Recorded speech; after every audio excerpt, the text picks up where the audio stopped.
ಧನುರಾಶಿಯವರೇ ನಮಸ್ಕಾರ ಸ್ನೇಹಿತರೆ. ಇಂದಿನ ಈ ಸಂದೇಶ ಸಾಧಾರಣವಾದದ್ದಲ್ಲ. ಜ್ಯೋತಿಷ್ಯ ಶಾಸ್ತ್ರದ ಪ್ರಕಾರ ಗುರು, ಶುಕ್ರ ಮತ್ತು ಚಂದ್ರ ಶುಭ ಸ್ಥಾನದಲ್ಲಿ ಬಂದಾಗ ಭಗವಂತ ಕೆಲವು ವಿಶೇಷ ಸಂಕೇತಗಳನ್ನು ನೀಡಲು ಪ್ರಾರಂಭಿಸುತ್ತಾನೆ. ಇಂದು ನಾವು ಆ 5 ಜನರ ಬಗ್ಗೆ ತಿಳಿಯಲಿದ್ದೇವೆ. ಯಾರು ನಿಮ್ಮ ಮನೆಗೆ ಊಟ ಮಾಡಲು ಬರಬಹುದು ಮತ್ತು ಯಾರ ಮೂಲಕ ನಿಮ್ಮ ಜೀವನದಲ್ಲಿ ಸೌಭಾಗ್ಯ ಪ್ರವೇಶಿಸಬಹುದು. ಜೊತೆಗೆ ತಿಳಿಯಲಿದ್ದೇವೆ 4 ಇಂತಹ ತಪ್ಪುಗಳು. ಇವುಗಳನ್ನು ಮಾಡುವುದರಿಂದ ನೆರವೇರುತ್ತಿರುವ ಅದೃಷ್ಟವು ಹಾಳಾಗಬಹುದು. ಆದ್ದರಿಂದ ವಿಡಿಯೋವನ್ನು ಕೊನೆಯವರೆಗೂ ಖಂಡಿತವಾಗಿಯೂ ನೋಡಿ. ನಿಮ್ಮ ಮನೆಗೆ ಈ 5 ಜನರು ಊಟ ಮಾಡಲು ಬರುತ್ತಿದ್ದಾರೆ. ಆದರೆ ನೆನಪಿರಲಿ, ಮನುಷ್ಯನ ರೂಪದಲ್ಲಿ ದೇವತೆಗಳೇ ಇರಬಹುದು. ಇವರ ಸ್ವಾಗತದಲ್ಲಿ ನೀವು ಈ 4 ತಪ್ಪುಗಳನ್ನು ಮರೆತು ಕೂಡ ಮಾಡಬಾರದು. ಇಲ್ಲದಿದ್ದರೆ ಭಗವಾನ್ ಶ್ರೀಕೃಷ್ಣ, ಬ್ರಹ್ಮದೇವ, ಮಾತಾ ಲಕ್ಷ್ಮಿ ಮತ್ತು ಮಹಾದೇವ ಹಾಗೂ ಗುರುಗ್ರಹ ಕೋಪಗೊಳ್ಳಬಹುದು. ನಿಮ್ಮೊಂದಿಗೆ ಇಂದಿನ ಈ ವಿಡಿಯೋ ನಿಮಗಾಗಿ ಅತ್ಯಂತ ವಿಭಿನ್ನ ಮತ್ತು ಪ್ರಮುಖವಾಗಿದೆ. ಇದನ್ನು ಏಕಾಂತದಲ್ಲಿ ನೋಡಿ, ಆಗಲೇ ನಿಮಗೆ ಎಲ್ಲ ವಿಷಯಗಳು ಅರ್ಥವಾಗುತ್ತವೆ. ಕೊನೆಗೆ ನಾನು ನಿಮಗೆ ಏನನ್ನು ಹೇಳಲು ಬಯಸುತ್ತಿದ್ದೇನೆ ಎಂದು ಒಂದು ವೇಳೆ ಈ ವಿಡಿಯೋ ನೋಡದಿದ್ದರೆ ಇದನ್ನು ಕೇವಲ ಒಂದು ಸಾಧಾರಣ ಭವಿಷ್ಯವಾಣಿ ಎಂದು ಲೆಕ್ಕಾಚಾರ ಹಾಕಬೇಡಿ.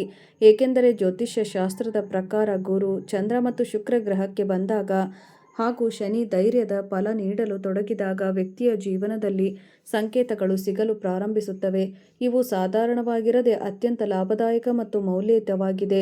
ಸಮಯದ ನಿರ್ಮಾಣವಾಗುತ್ತಿದೆ ಮತ್ತು ಅತ್ಯಂತ ಕಡಿಮೆ ಜನರ ಜೀವನದಲ್ಲಿ ಇಂತಹ ಸಮಯ ಬರುತ್ತದೆ. ಆದರೆ ನಾವು ನೋಡುತ್ತಿದ್ದೇವೆ, ನಿಮ್ಮ ಜಾತಕದಲ್ಲಿ ಸ್ಪಷ್ಟವಾಗಿ ಕಾಣಿಸುತ್ತಿದೆ ಏನೆಂದರೆ ನೀವು ಅತ್ಯಂತ ಬೇಗನೆ ಕೋಪಗೊಳ್ಳುತ್ತೀರಿ. ನೀವು ನಿಮ್ಮ ಕೋಪದ ಮೇಲೆ ಅತ್ಯಂತ ನಿಯಂತ್ರಣ ಸಾಧಿಸುವುದು ಅಗತ್ಯವಿದೆ. ಇಂದಿನ ಈ ವಿಷಯವೇನೆಂದರೆ ಅದನ್ನು ಅತ್ಯಂತ ಗಮನವಿಟ್ಟು ಕೇಳಿ ಮತ್ತು ನಿಮ್ಮ ಮನೆಗೆ ಈ 5 ಜನರು ಊಟ ಮಾಡಲು ಬರಬಹುದು. ಇವರಲ್ಲಿ ಕೆಲವರು ಸಾಧಾರಣ ಮನುಷ್ಯರಂತೆ ಕಾಣುತ್ತಾರೆ, ಆದರೆ ಅವರ ಮೂಲಕ ಈಶ್ವರನ ಕೃಪೆ ನಿಮ್ಮ ಮನೆಗೆ ಪ್ರವೇಶಿಸಬಹುದು. ಜೊತೆಗೆ ಇಂತಹ ಸಮಯದಲ್ಲಿ 4 ದೊಡ್ಡ ತಪ್ಪುಗಳನ್ನು ನೀವು ಮರೆತು ಕೂಡ ಮಾಡಬಾರದು. ಏಕೆಂದರೆ ಇಲ್ಲಿ ನೀವು ತಪ್ಪುಗಳನ್ನು ಮಾಡಿದರೆ ಬಹಳ ಪಶ್ಚಾತ್ತಾಪ ಪಡುತ್ತೀರಿ. ಮೇಲಿನವನು ನಿಮಗಾಗಿ ಅತ್ಯಂತ ದೊಡ್ಡ ಯೋಜನೆಗಳನ್ನು ರೂಪಿಸಿದ್ದಾನೆ ಮತ್ತು ಈಗ ನಿಮ್ಮ ಜೀವನ ಸಂಪೂರ್ಣವಾಗಿ ಬದಲಾಗಲಿದೆ. ನೆನಪಿಡಿ ಸ್ನೇಹಿತರೆ, ಇದರ ಅರ್ಥ ಪ್ರತಿಯೊಬ್ಬ ಬರುವ ವ್ಯಕ್ತಿಯು ದೇವತೆಯೇ ಆಗಿರುತ್ತಾನೆ ಎಂದಲ್ಲ. ಆದರೆ ಭಾರತೀಯ ಸಂಪ್ರದಾಯದಲ್ಲಿ ಅತಿಥಿಯ ಸತ್ಕಾರ ಮಾಡುವುದು ಶುಭ ಎಂದು ಪರಿಗಣಿಸಲಾಗುತ್ತದೆ ಮತ್ತು ಉತ್ತಮ ಕರ್ಮಗಳು ಸಕಾರಾತ್ಮಕ ಫಲಗಳನ್ನು ತರಬಹುದು. ಅತಿಥಿಯ ರೂಪದಲ್ಲಿ ಭಗವಂತ ಹಲವು ಬಾರಿ ನಿಮ್ಮ ಜೀವನದಲ್ಲಿ ಆಗಮಿಸುತ್ತಾನೆ, ಮನೆಗೆ ಆಗಮಿಸುತ್ತಾನೆ ಮತ್ತು ನಿಮಗೆ ತಿಳಿಯುವುದೇ ಇಲ್ಲ. ಆದರೆ ನಾವು ನಿಮಗೆ ಮೊದಲೇ ಎಚ್ಚರಿಕೆ ನೀಡಿ ಗೌರವಿಸುತ್ತಿದ್ದೇನೆ, ಏಕೆಂದರೆ ಬ್ರಹ್ಮಾಂಡದ ಶಕ್ತಿಗಳು ಸಂಪೂರ್ಣವಾಗಿ ನಿಮ್ಮ ಬೆಂಬಲಕ್ಕೆ ನಿಂತಿವೆ ಮತ್ತು ನಿಮ್ಮನ್ನು ಸಂಪೂರ್ಣವಾಗಿ ಬೆಂಬಲಿಸುತ್ತಿವೆ. ನೀವು ಈ ಹಿಂದಿನ ವಿಡಿಯೋವನ್ನು ತಪ್ಪಿಸಿಕೊಳ್ಳಬೇಡಿ ಮತ್ತು ಮೊದಲಿನಿಂದ ಕೊನೆಯವರೆಗೂ ನೋಡಿ, ಏಕೆಂದರೆ ಇಷ್ಟೊಂದು ದೊಡ್ಡ ಶುಭ ಸುದ್ದಿ ಇನ್ನು ಮುಂದೆ ನಿಮಗೆ ಮತ್ತೊಮ್ಮೆ ಎಂದಿಗೂ ಸಿಗುವುದಿಲ್ಲ. ಸ್ನೇಹಿತರೆ, ನಿಮ್ಮ ಜೀವನದಲ್ಲಿ ಗ್ರಹಗಳ ಸ್ಥಿತಿ ಹೇಳುತ್ತಿವೆ. ಒಂದು ವೇಳೆ ನಿಮ್ಮ ಜಾತಕದಲ್ಲಿ ಶುಭ ಭಾವದಲ್ಲಿ ಪ್ರಭಾವ ನೀಡುತ್ತಿದ್ದರೆ ಚಂದ್ರನು ಮಾನಸಿಕ ಶಾಂತಿಯನ್ನು ನೀಡುತ್ತಾನೆ ಮತ್ತು ಶುಕ್ರನು ಸೌಭಾಗ್ಯದ ಜೊತೆ ನೀಡುತ್ತಾನೆ. ಹಾಗಾಗಿ ಮುಂಬರುವ ದಿನಗಳಲ್ಲಿ ನಿಮ್ಮ ಮನೆಗೆ ಕೆಲವು ವಿಶೇಷ ಅತಿಥಿಗಳು ಬರುವ ಯೋಗಗಳು ಉಂಟಾಗಬಹುದು ಮತ್ತು ಈ ಭೇಟಿಗಳ ಮೂಲಕ ಹೊಸ ಅವಕಾಶಗಳು, ಶುಭ ಸುದ್ದಿ ಮತ್ತು ಯಾವುದಾದರೂ ಪ್ರಮುಖ ವ್ಯಕ್ತಿಯ ಸಹಕಾರ ಸಿಗುವ ಸಾಧ್ಯತೆಗಳು ಸ್ಪಷ್ಟವಾಗಿ ಕಂಡುಬರುತ್ತಿವೆ. ಸ್ನೇಹಿತರೆ, ದೇವಾನುದೇವತೆಗಳ ದೇವ ಮಹಾದೇವನು ನಿಮ್ಮ ಮೇಲೆ ಅತ್ಯಂತ ಕರುಣಾಮಯಿಯಾಗಿದ್ದಾರೆ. ಆದ್ದರಿಂದ ವಿಡಿಯೋವನ್ನು ಕಡಿತಗೊಳಿಸದೆ ಮೊದಲಿನಿಂದ ಕೊನೆಯವರೆಗೂ ನೋಡಿ, ಏಕೆಂದರೆ ಶ್ರಾವಣ ಮಾಸದಲ್ಲಿ ಯಾರಾದರೂ ವ್ಯಕ್ತಿ ಮನೆಗೆ ಸಾಧು ಸಂತರು ಆಗಮಿಸಿದರೆ ಖಂಡಿತವಾಗಿಯೂ ಅವರ ಮೇಲೆ ಭಗವಂತನ ಲೀಲೆ ಇರುತ್ತದೆ. ಭಗವಂತನೇ ಕಳಿಸಿದ ದಿವ್ಯ ಶಕ್ತಿಗಳು ಇರುತ್ತವೆ. ಇವು ನಾವು ಸಾಧಾರಣ ಮನುಷ್ಯರಿಗೆ ಅರ್ಥವಾಗುವುದಿಲ್ಲ. ಕೊನೆಗೆ ಹೀಗೇಕೆ ಆಗುತ್ತಿದೆ ಎಂದು ಸ್ನೇಹಿತರೆ, ನನಗೆ ಗೊತ್ತು. ನಿಮ್ಮ ಜೀವನದಲ್ಲಿ ಹಣದ ಬಹಳ ತೊಂದರೆ ಇದೆ. ಆದರೆ ನಾನು ನಿಮಗೆ ಸಲಹೆ ನೀಡುತ್ತಿದ್ದೇನೆ, ಆತಂಕ ಪಡುವ ಅಗತ್ಯವಿಲ್ಲ. ಚಿಂತೆ ಮಾಡಬೇಡಿ. ಏನೇ ಆದರೂ ಎಲ್ಲವೂ ಒಳ್ಳೆಯದೇ ಆಗಿರುತ್ತದೆ. ಭಗವಂತನಿಗೆ ಬಿಟ್ಟುಬಿಡಿ. ಭಗವಂತ ಯಾವಾಗಲೂ ನಿಮ್ಮ ಜೊತೆಗಿರುತ್ತಾನೆ. ಇಂದು ಕೂಡ ಜೊತೆಗಿರುತ್ತಾನೆ, ನಾಳೆಯೂ ಜೊತೆಗಿರುತ್ತಾನೆ, ನಾಳೆ ಜೀವನ ಪೂರ್ತಿ ನಿಮ್ಮ ಜೊತೆಗಿರುತ್ತಾನೆ. ಹನುಮಂತನ ವಿಶೇಷ ಆಶೀರ್ವಾದ ನಿಮ್ಮ ಮೇಲಿದೆ. ಸ್ನೇಹಿತರೆ, ನಿಮ್ಮ ಮನೆಗೆ ಬರುವ ಆ 5 ಜನರಲ್ಲಿ ಮೊದಲ ವ್ಯಕ್ತಿ ಯಾರಾದರೂ ಹಿರಿಯರು ಅಥವಾ ಸಂತ ಸ್ವಭಾವದವರು ವ್ಯಕ್ತಿಯಾಗಿರಬಹುದು. ಹೌದು, ಜ್ಯೋತಿಷ್ಯ ಶಾಸ್ತ್ರದ ಪ್ರಕಾರ ಗುರುಗ್ರಹ ಜ್ಞಾನ, ಆಶೀರ್ವಾದ ಮತ್ತು ಪುಣ್ಯದ ಕಾರಕ ಎಂದು ಪರಿಗಣಿಸಲಾಗಿದೆ. ಯಾರಾದರೂ ಹಿರಿಯ ವ್ಯಕ್ತಿ ಅಥವಾ ಗುರು ಸಮಾನ ವ್ಯಕ್ತಿ ಅಥವಾ ಸಾಧು ಸ್ವಭಾವದ ವ್ಯಕ್ತಿ ನಿಮ್ಮ ಮನೆಗೆ ಬಂದರೆ ಅವರನ್ನು ಖಂಡಿತವಾಗಿಯೂ ಆಧರಿಸಿ ಅವರ ಶುಭ ಹಾರೈಕೆಗಳು ಹಲವು ಬಾರಿ ಜೀವನದಲ್ಲಿ ಹೊಸ ದಾರಿಯನ್ನು ತೆರೆಯುತ್ತವೆ ಮತ್ತು ಅವರ ಆಶೀರ್ವಾದದಿಂದ ನಿಮ್ಮ ಅತ್ಯಂತ ಕಠಿಣ ಕೆಲಸವೂ ನೆರವೇರಬಹುದು. ನಿಮ್ಮ ಕನಸುಗಳು ನನಸಾಗಬಹುದು. ಇಂದು ಅತ್ಯಂತ ಶುಭ ಸಂಕೇತವಾಗಿದೆ. ಶ್ರಾವಣ ಮಾಸದಲ್ಲಿ ನಿಮ್ಮ ಮನೆಯಲ್ಲಿ ಈ ರೀತಿಯ ಘಟನೆ ಸಂಭವಿಸಿದರೆ ಅದನ್ನು ಮಹಾದೇವನ ಪವಾಡವೆಂದು ತಿಳಿಯಿರಿ, ಭಗವಂತನ ಕೃಪೆಯೆಂದು ತಿಳಿಯಿರಿ. ಇಂತಹ ಯೋಗ ಸುಮ್ಮನೆ ಉಂಟಾಗುವುದಿಲ್ಲ. ಇದರ ಹಿಂದೆ ಭಗವಂತನ ದೊಡ್ಡ ಯೋಜನೆ ಇರುತ್ತದೆ. ಈಗ ನಿಮ್ಮ ಅದೃಷ್ಟ ಬದಲಾದಾಗ ಜಗತ್ತಿನ ಜನರು ನಿಮ್ಮ ವೈಭವವನ್ನು ನೋಡುತ್ತಾರೆ. ಸ್ನೇಹಿತರೆ, ವಿಡಿಯೋವನ್ನು ಕೊನೆಯವರೆಗೂ ನೋಡುವುದು ನಿಮ್ಮ ಕರ್ತವ್ಯವಾಗಿದೆ, ಏಕೆಂದರೆ ಭಗವಂತ ಎಲ್ಲ ಕಾರ್ಯಗಳನ್ನು ನೆರವೇರಿಸಿ ಕೊಡಲಿದ್ದಾನೆ. ನಿಮ್ಮ ಯಾವೆಲ್ಲ ಕನಸುಗಳಿವೆ ಅವುಗಳನ್ನು ನನಸು ಮಾಡಲಿದ್ದಾನೆ. ಇಂತಹ ಶುಭ ಹಾರೈಕೆಗಳನ್ನು ಭಗವಂತ ನಿಮಗಾಗಿ ಹೇಗೆ ರೂಪಿಸಲಿದ್ದಾನೆ ಎಂಬುದರ ಬಗ್ಗೆ ನೀವು ಎಂದಿಗೂ ಯೋಚಿಸಿರುವುದಿಲ್ಲ. ಎರಡನೆಯ ವ್ಯಕ್ತಿಯ ಬಗ್ಗೆ ಗಮನವಿಟ್ಟು ಕೇಳಿ. ಯಾರಾದರೂ ಹಳೆಯ ಸ್ನೇಹಿತ ಅಥವಾ ಸಂಬಂಧಿ ನಿಮ್ಮ ಮನೆಗೆ ಬರಬಹುದು. ಬುಧ ಗ್ರಹವು ಹಳೆಯ ಸಂಬಂಧಗಳನ್ನು ಮತ್ತೆ ಜೋಡಿಸುವ ಸಂಕೇತ ನೀಡುತ್ತಿದೆ. ಸ್ನೇಹಿತರೆ, ಬಹುಕಾಲದ ನಂತರ ಸಿಗುವ ಯಾರಾದರೂ ಪರಿಚಿತರು ನಿಮಗಾಗಿ ಹೊಸ ಉದ್ಯೋಗ, ವ್ಯಾಪಾರ ಅಥವಾ ಧನ ಸಂಪಾದನೆ ಯಾವುದಾದರೂ ಅವಕಾಶದ ಕಾರಕವಾಗಬಹುದು. ಮತ್ತು ಈ ಸ್ನೇಹಿತ ನಿಮ್ಮನ್ನು ಮುಂದೆ ತರಲು ಮುಕ್ತವಾಗಿ ನಿಮ್ಮನ್ನು ಬೆಂಬಲಿಸುತ್ತಾರೆ ಹಾಗೂ ನಿಮಗೆ ಸರಿಯಾದ ಸಲಹೆ ನೀಡುತ್ತಾರೆ.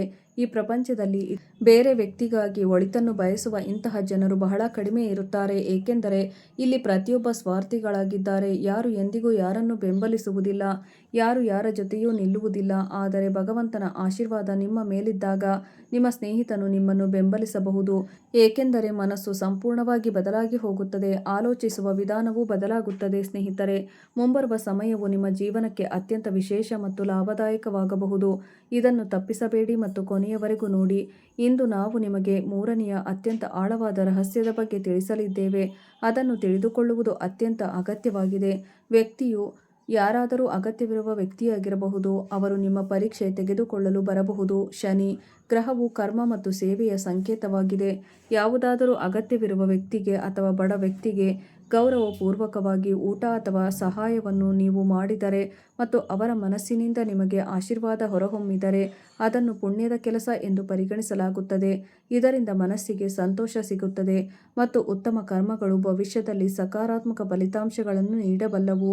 ಸಮಯ ಬಹಳ ಕಡಿಮೆ ಇದೆ. ವಿಡಿಯೋವನ್ನು ಏಕಾಂತದಲ್ಲಿ ನೋಡಿ, ಏಕೆಂದರೆ ಭಗವಾನ್ ಶ್ರೀಕೃಷ್ಣ ಮತ್ತು ರಾಧಾ ಮಾತೆಯ ವಿಶೇಷ ಆಶೀರ್ವಾದ ನಿಮಗೆ ಸಿಗಲಿದೆ ಹಾಗೂ ನಿಮ್ಮ ಜೀವನವು ಸಂಪೂರ್ಣವಾಗಿ ಪ್ರಜ್ವಲಿಸಿ ಹೋಗುತ್ತದೆ. ಈ ವ್ಯಕ್ತಿ ನಿಮ್ಮ ಮನೆಗೆ ಬರುತ್ತಾನೆ ಮತ್ತು ನಿಮ್ಮ ಬಳಿ ಏನನ್ನಾದರೂ ತಿನ್ನಲು ಕೇಳಬಹುದು ಅಥವಾ ಸ್ವಲ್ಪ ಹಣವನ್ನು ನಿಮ್ಮ ಬಳಿ ಕೇಳಬಹುದು. ಆದರೆ ನೀವು ಬಯಸಿದರೆ ನಿಮ್ಮ ಸಾಮರ್ಥ್ಯಕ್ಕೆ ಅನುಗುಣವಾಗಿ ಅವರಿಗೆ ನೆರವಾಗಬಹುದು. ಈ ವ್ಯಕ್ತಿ ಜೀವನ ಪೂರ್ತಿ ನಿಮ್ಮ ಮಾತನ್ನು ನೆನಪಿನಲ್ಲಿ ಇಟ್ಟುಕೊಳ್ಳುತ್ತಾನೆ. ನಾಲ್ಕನೆಯ ವ್ಯಕ್ತಿ ಬಗ್ಗೆ ಗಮನವಿಟ್ಟು ಕೇಳಿ. ಸಣ್ಣ ಮಗು ಅಂದರೆ ಚಂದ್ರ ಮತ್ತು ಬೃಹಸ್ಪತಿಯ ಮಕ್ಕಳ ಪವಿತ್ರತೆ. ಇದು ಯಾವುದೇ ಸಾಮಾನ್ಯ ವಿಷಯವಲ್ಲ, ಬದಲಿಗೆ ಒಂದು ದಿವ್ಯ ರಹಸ್ಯವಾಗಿದೆ. ಅದು ಕೇವಲ ನಿಮ್ಮ ಜ್ಯೋತಿಷ್ಯದ ಚಾರ್ಟ್ನಲ್ಲಿ ಅಡಗಿದೆ. ಸೂರ್ಯನು ಧನುರಾಶಿಯಲ್ಲಿ ಗೋಚಾರ ಮಾಡಿದಾಗ ಬ್ರಹ್ಮಾಂಡದ ಸಮಸ್ತ ಶಕ್ತಿಯು ನಿಮ್ಮ ಸುತ್ತಲೂ ಒಂದೆಡೆ ಸೇರುತ್ತದೆ, ಏಕೆಂದರೆ ಧನುರಾಶಿಯ ಅಧಿಪತಿ ಗುರು ಬೃಹಸ್ಪತಿಯಾಗಿದ್ದಾರೆ. ಅವರನ್ನು ಸಮಸ್ತ ದೇವತೆಗಳ ಗುರುಗಳ ಗುರು ಮತ್ತು ಎಂದು ಕರೆಯಲ್ಪಡುತ್ತದೆ. ಅವರ ಕೃಪೆಯಿಂದ ನಿಮ್ಮ ಮನೆಯ ಪ್ರತಿಯೊಂದು ಮೂಲೆಯೂ ಪವಿತ್ರವಾಗುತ್ತದೆ. 33 ಕೋಟಿ ದೇವತೆಗಳು ಎಂದರೆ 33 ಬಗೆಯ ದಿವ್ಯ ಶಕ್ತಿಗಳು. ಅವುಗಳಲ್ಲಿ 12 ಆದಿತ್ಯರು ಬೆಳಕಿನ ದೇವತೆಗಳಾಗಿದ್ದಾರೆ, 8 ವಾಸ್ತು ದೇವತೆಗಳು ಅಧಿಪತಿಗಳಾಗಿದ್ದಾರೆ, ರುದ್ರ ವಿನಾಶ ಮತ್ತು ಪೂರ್ಣ ನಿರ್ಮಾಣದ ದೇವತೆಗಳಾಗಿದ್ದಾರೆ ಹಾಗೂ 2 ಅಶ್ವಿನಿ ಕುಮಾರರು ಆರೋಗ್ಯದ ದೇವತೆಗಳಾಗಿದ್ದಾರೆ. ಎಲ್ಲರೂ ಸೇರಿ ನಿಮ್ಮ ಮನೆಯ ಪ್ರತಿಯೊಂದು ಮೂಲೆಯನ್ನು ರಕ್ಷಿಸುತ್ತಿದ್ದಾರೆ ಮತ್ತು ನಿಮ್ಮ ಪ್ರತಿಯೊಂದು ಮನೋಕಾಮನೆಯನ್ನು ಪೂರೈಸಲು ಸದಾ ಸಿದ್ಧರಿರುತ್ತಾರೆ. ಆದರೆ ಈ ಅನನ್ಯ ವರದಾನದೊಂದಿಗೆ ಕೆಲವು ನಿಯಮಗಳು ಸೇರಿಕೊಂಡಿವೆ. ಅವುಗಳನ್ನು ನೀವು ಎಂದಿಗೂ ಮರೆಯಬಾರದು, ಏಕೆಂದರೆ ಈ 33 ವಿಶೇಷ ಸಂಕೇತಗಳೇ ನಿಮ್ಮನ್ನು ದೇವತೆಗಳೊಂದಿಗೆ ಜೋಡಿಸುವ ಹೂಗಳಾಗಿವೆ. ಮೊದಲ ಸಂಕೇತ, ನಿಮ್ಮ ಮನೆಯ ಈಶಾನ್ಯ ದಿಕ್ಕಿನಲ್ಲಿ ಒಂದು ಅಖಂಡ ದೀಪ ಉರಿಯುತ್ತಿರಬೇಕು, ಏಕೆಂದರೆ ಈ ಸ್ಥಳವನ್ನು ಈಶಕೋಣ ಎಂದು ಕರೆಯಲಾಗುತ್ತದೆ ಮತ್ತು ಸ್ವತಃ ಶಿವ ಭಗವಂತನು ವಿರಾಜಮಾನನಾಗಿದ್ದಾನೆ. ಒಂದು ವೇಳೆ ಈ ದೀಪವು ಎಂದಾದರೂ ನಂದಿ ಹೋದರೆ ನೀವು ತಿಳಿಯದೆ ದೇವತೆಗಳಿಗೆ ಅಪಮಾನ ಮಾಡಿದ್ದೀರಿ ಎಂದು ಅರ್ಥ ಮಾಡಿಕೊಳ್ಳಿ.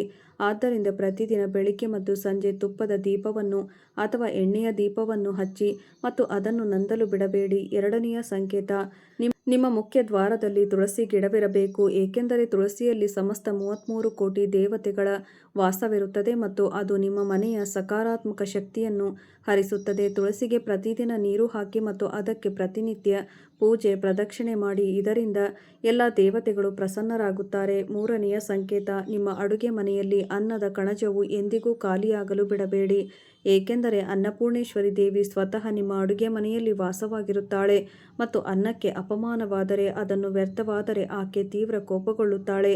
ಆದ್ದರಿಂದ ಪ್ರತಿಯೊಂದು ಊಟಕ್ಕೂ ಮೊದಲು ಅನ್ನವನ್ನು ಸ್ವೀಕರಿಸಲು ಪ್ರಾರ್ಥನೆ ಮಾಡಿ ಮತ್ತು ಎಂದಿಗೂ ಅನ್ನವನ್ನು ಕಾಲಿನಿಂದ ಮುಟ್ಟಬೇಡಿ. ನಿಮ್ಮ ಮನೆ ದೇವರ ಕೋಣೆಯಲ್ಲಿ ಒಂದು ಪವಿತ್ರವಾದ ಶಂಖವು ಖಂಡಿತ ಇರಬೇಕು ಮತ್ತು ಅದು ಪ್ರತಿದಿನ ಬೆಳಿಗ್ಗೆ ಸಂಜೆ ಊದಬೇಕು, ಏಕೆಂದರೆ ಶಂಖದ ದಿವ್ಯ ಧ್ವನಿಯು ಬ್ರಹ್ಮಾಂಡದ ಸಮಸ್ತ ದುಷ್ಟ ಶಕ್ತಿಗಳನ್ನು ನಾಶಪಡಿಸುತ್ತದೆ ಮತ್ತು ಎಲ್ಲ ದೇವತೆಗಳನ್ನು ನಿಮ್ಮ ಮನೆಯತ್ತ ಆಕರ್ಷಿಸುತ್ತದೆ. ನಿಮ್ಮ ಮನೆಯ ನೈಋತ್ಯ ದಿಕ್ಕನ್ನು ಎಂದಿಗೂ ಕೊಳಕಾಗಿ ಇಡಬೇಡಿ, ಏಕೆಂದರೆ ಇದು ನೈಋತ್ಯ ಕೋಣವಾಗಿರುತ್ತದೆ. ಇಲ್ಲಿ ಭೈರವ ದೇವನು ವಿರಾಜಮಾನರಾಗಿದ್ದಾರೆ, ಆತನು ಕಾಲದ ಅಧಿಪತಿ. ದಿಕ್ಕು ಅಶುದ್ಧವಾಗಿದ್ದರೆ ಭೈರವನು ಕಷ್ಟಗಳನ್ನು ನೀಡಬಹುದು. ಆದ್ದರಿಂದ ಈ ಮೂಲೆಯನ್ನು ಪ್ರತಿದಿನ ಸ್ವಚ್ಛಗೊಳಿಸಿ ಮತ್ತು ಇಲ್ಲಿ ಕಡು ಬಣ್ಣದ ಬಟ್ಟೆ ಅಥವಾ ಕಬ್ಬಿಣದ ವಸ್ತುಗಳನ್ನು ಇಡಿ. ನಿಮ್ಮ ಮನೆಯಲ್ಲಿ ಒಂದು ಸ್ಫಟಿಕ ಅಥವಾ ಮಣಿ ರತ್ನವು ಖಂಡಿತ ಇರಬೇಕು, ಅದು ಸೂರ್ಯ ಮತ್ತು ಚಂದ್ರನ ಶಕ್ತಿಯನ್ನು ಹೀರಿಕೊಳ್ಳುತ್ತದೆ, ಎಂದರೆ ಇದು ಎಲ್ಲ ದೇವತೆಗಳಿಗೂ ಪ್ರಿಯವಾಗಿದೆ ಮತ್ತು ಇದು ಮನೆಯಲ್ಲಿ ಸಮೃದ್ಧಿ, ವೈಭವ ಮತ್ತು ಐಶ್ವರ್ಯವನ್ನು ಕಾಯ್ದುಕೊಳ್ಳುತ್ತದೆ. ನಿಮ್ಮ ಮನೆಯ ಪ್ರತಿಯೊಂದು ಕೋಣೆಯಲ್ಲೂ ಒಂದು ಗಂಟೆಯನ್ನು ತೂಗು ಹಾಕಿ ಮತ್ತು ಬೆಳಿಗ್ಗೆ ಎದ್ದು ಎಲ್ಲ ಗಂಟೆಗಳನ್ನು ಬಾರಿಸಿ, ಏಕೆಂದರೆ ಗಂಟೆಯ ಧ್ವನಿಯಿಂದ ನಕಾರಾತ್ಮಕ ತರಂಗಗಳು ನಾಶವಾಗುತ್ತವೆ ಮತ್ತು ದೇವತೆಗಳು ಪ್ರಸನ್ನರಾಗುತ್ತಾರೆ. ಪ್ರತಿದಿನ ಮುಂಜಾನೆ ಗಾಯತ್ರಿ ಮಂತ್ರವನ್ನು ಕನಿಷ್ಠ 11 ಬಾರಿಯಾದರೂ ಜಪಿಸಬೇಕು, ಏಕೆಂದರೆ ಗಾಯತ್ರಿ ಮಂತ್ರದಲ್ಲಿ ಸಮಸ್ತ 33 ಕೋಟಿ ದೇವತೆಗಳ ಶಕ್ತಿಯು ಅಡಗಿದೆ ಮತ್ತು ಈ ಮಂತ್ರವು ನಿಮ್ಮ ಇಡೀ ಮನೆಯನ್ನು ದಿವ್ಯ ತೇಜಸ್ಸಿನಿಂದ ತುಂಬಿಬಿಡುತ್ತದೆ. ನಿಮ್ಮ ಮನೆಯ ಚಾವಣಿಯ ಮೇಲೆ ಒಂದು ಧ್ವಜ ಅಥವಾ ಪತಾಕೆ ಹಾರಾಡುತ್ತಿರಬೇಕು, ಏಕೆಂದರೆ ಇದು ಇಲ್ಲಿ ದಿವ್ಯ ಜೀವಿಗಳು ವಾಸಿಸುತ್ತಿದ್ದಾರೆ ಎಂದು ದೇವತೆಗಳಿಗೆ ಸಂಕೇತ ನೀಡುತ್ತದೆ ಮತ್ತು ಅವರು ನಿಮ್ಮ ಮನೆಯತ್ತ ಆಕರ್ಷಿತರಾಗುತ್ತಾರೆ. 11ನೆಯ ಸಂಕೇತ, ನೀವು ಪ್ರತಿದಿನ ಸಂಜೆಯ ಸಮಯದಲ್ಲಿ ನಿಮ್ಮ ಮನೆಯ ದೇವರ ಕೋಣೆಯಲ್ಲಿ ಧೂಪ, ಅಗರಬತ್ತಿ ಅಥವಾ ದೀಪವನ್ನು ಖಂಡಿತವಾಗಿಯೂ ಹಚ್ಚಬೇಕು, ಏಕೆಂದರೆ ಧೂಪದ ಸುಗಂಧವು ದೇವತೆಗಳಿಗೆ ಅತ್ಯಂತ ಪ್ರಿಯವಾಗಿದೆ ಮತ್ತು ಅವರು ಈ ಸುಗಂಧಕ್ಕೆ ಆಕರ್ಷಿತರಾಗಿ ನಿಮ್ಮ ಮನೆಯಲ್ಲಿ ನೆಲೆಸಲು ಬರುತ್ತಾರೆ. ನಿಮ್ಮ ಮನೆಯ ಎಲ್ಲ ಕಿಟಕಿಗಳನ್ನು ಪ್ರತಿದಿನ ಸ್ವಲ್ಪ ಸಮಯದವರೆಗೆ ತೆರೆದಿಡಿ, ಇದರಿಂದ ಸೂರ್ಯನ ಬೆಳಕು ಮತ್ತು ತಾಜಾ ಗಾಳಿಯು ಮನೆಯ ಪ್ರತಿಯೊಂದು ಮೂಲೆ ಮೂಲೆಗೂ ಪ್ರವೇಶಿಸಲು ಸಾಧ್ಯವಾಗುತ್ತದೆ. ಎಂದರೆ ಸೂರ್ಯನು 12 ಆದಿತ್ಯರ ಅಧಿಪತಿಯಾಗಿದ್ದಾನೆ ಮತ್ತು ಆತನು ಬೆಳಕು ಮತ್ತು ನಿಮ್ಮ ಮನೆಯಲ್ಲಿ ಸಕಾರಾತ್ಮಕತೆಯನ್ನು ತರುತ್ತದೆ. ನಿಮ್ಮ ಮನೆಯ ದೇವರ ಕೋಣೆಯಲ್ಲಿ ಯಾವಾಗಲೂ ಒಂದು ತೆಂಗಿನಕಾಯಿಯನ್ನು ಇಟ್ಟಿರಬೇಕು, ಅದು ಗಟ್ಟಿಯಾದ ಮತ್ತು ಸುಂದರವಾಗಿರಲಿ, ಏಕೆಂದರೆ ತೆಂಗಿನಕಾಯಿಯು ಬ್ರಹ್ಮಾಂಡದ ಶಕ್ತಿಯ ಸಂಕೇತವಾಗಿದೆ ಮತ್ತು ಇದು ಎಲ್ಲ ದೇವತೆಗಳಿಗೆ ಅರ್ಪಿತವಾಗುತ್ತದೆ. ನಿಮ್ಮ ಮನೆಯ ಕೈತೋಟ ಅಥವಾ ಬಾಲ್ಕನಿಯಲ್ಲಿ ಸದಾ ಹೂವಿನ ಗಿಡಗಳನ್ನು ನೆಟ್ಟಿರಬೇಕು, ವಿಶೇಷವಾಗಿ ಗುಲಾಬಿ, ಮಲ್ಲಿಗೆ ಮತ್ತು ಚೆಂಡು ಹೂವು, ಏಕೆಂದರೆ ಹೂಗಳು ದೇವತೆಗಳ ಪೂಜೆಯಲ್ಲಿ ಅತ್ಯಂತ ಪ್ರಮುಖವಾಗಿವೆ ಮತ್ತು ಅವುಗಳ ಸುಗಂಧದಿಂದ ಅವರು ಪ್ರಸನ್ನರಾಗುತ್ತಾರೆ. ಮನೆಯಲ್ಲಿ ಪೊರಕೆಯನ್ನು ಎಂದಿಗೂ ಕಾಲಿನಿಂದ ಮುಟ್ಟಬಾರದು ಮತ್ತು ಅದನ್ನು ತಲೆ ಕೆಳಗಾಗಿ ಇಡಬಾರದು, ಏಕೆಂದರೆ ಪೊರಕೆಯಲ್ಲಿ ಲಕ್ಷ್ಮೀದೇವಿಯ ವಾಸವಿರುತ್ತದೆ ಮತ್ತು ಲಕ್ಷ್ಮೀ ದೇವಿಗೆ ಅಪಮಾನವಾದರೆ ಧನ ಸಮೃದ್ಧಿಯು ನಾಶವಾಗುತ್ತದೆ. ಪೊರಕೆಯನ್ನು ಯಾವಾಗಲೂ ನೆಟ್ಟಗೆ ಮತ್ತು ಸ್ವಚ್ಛವಾದ ಸ್ಥಳದಲ್ಲಿ ಇಡಿ. ನಿಮ್ಮ ಮನೆಯ ಗೋಡೆಗಳ ಮೇಲೆ ದೇವತೆಗಳ ಸುಂದರವಾದ ಚಿತ್ರಗಳನ್ನು ಅಥವಾ ಫೋಟೋಗಳನ್ನು ಇಡಬೇಕು, ಏಕೆಂದರೆ ಈ ಚಿತ್ರಗಳು ದಿವ್ಯ ಕಂಪನವನ್ನು ಉಂಟುಮಾಡುತ್ತವೆ ಮತ್ತು ಇಡೀ ಮನೆಯಲ್ಲಿ ಸಕಾರಾತ್ಮಕ ಶಕ್ತಿಯನ್ನು ಹರಿಸುತ್ತವೆ. ಕಳಶ ಅಥವಾ ಸಣ್ಣ ಪಾತ್ರೆಗಳಲ್ಲಿ ಗಂಗಾ ಜಲವನ್ನು ಖಂಡಿತವಾಗಿ ಇಟ್ಟುಕೊಳ್ಳಿ, ಇದನ್ನು ಪ್ರತಿದಿನ ಬದಲಾಯಿಸಿ.